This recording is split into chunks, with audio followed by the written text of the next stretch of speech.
Welcome to स्टेनोपाथ। Dictation शुरू होने में 3 सेकंड शेष। स्टार्ट। सवाल यह है कि क्या संस्कार सीमित प्रकार व रंग रूप के होते हैं? विराम।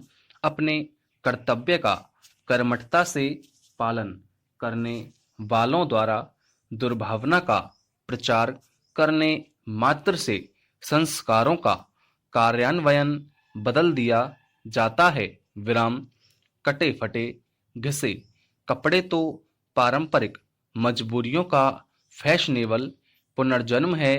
नए दृष्टिकोण से सोचें तो इसे पुराने फटे हुए संस्कारों को नया कलेवर देना भी तो माना जा सकता है। विराम।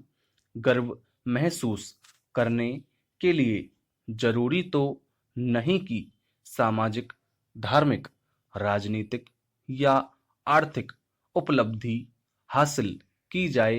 विराम।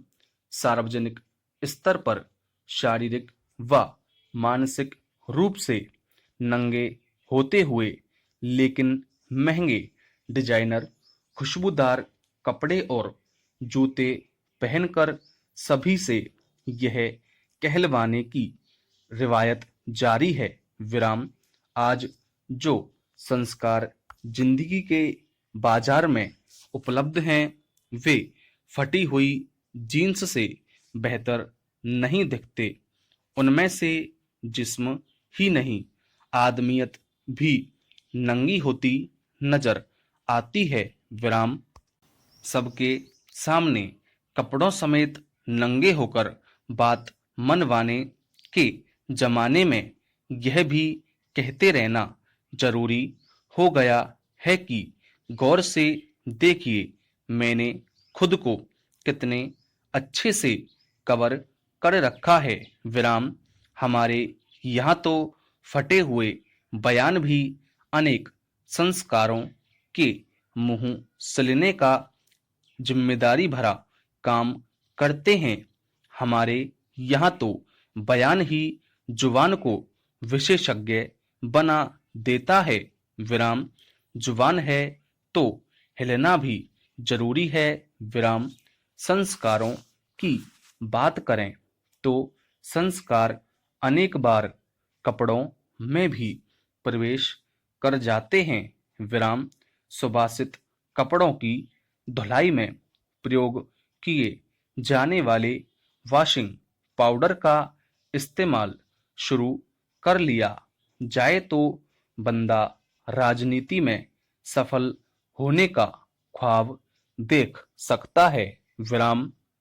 ऐसे प्रभावशाली वस्त्र पहनने वाले को अविलंब संस्कारी मान लेना चाहिए क्योंकि वो संस्कारी हो सकता है। अलबत्ता यह जरूरी नहीं कि सस्ते फटे बिना प्रेस किए कपड़े पहनने वाला संस्कारी भी हो। विराम। पैरा। प्रार्थिया की ओर से प्रस्तुत अपने मुख्य परीक्षण में दिए गए शपथ पत्र में प्रार्थिया द्वारा सारतः अपने प्रार्थना पत्र में अंकित तथ्यों को दोहराया गया है तथा यह कथन किए गए हैं कि उसका विवाह करीब 40 साल पूर्व प्रत्यर्थी के साथ हुआ था और वह करीब 10-15 सालों से उसके साथ शराब पीकर उसे प्रताड़ित करता आ रहा है। विराम।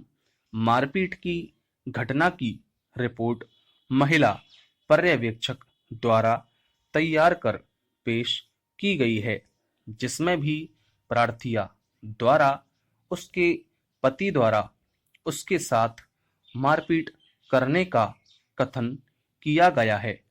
इस प्रकार मारपीट की घटना बाबत प्रार्थिया द्वारा किए गए कथनों की तायद अन्य तरीके से भी की गई है। विराम।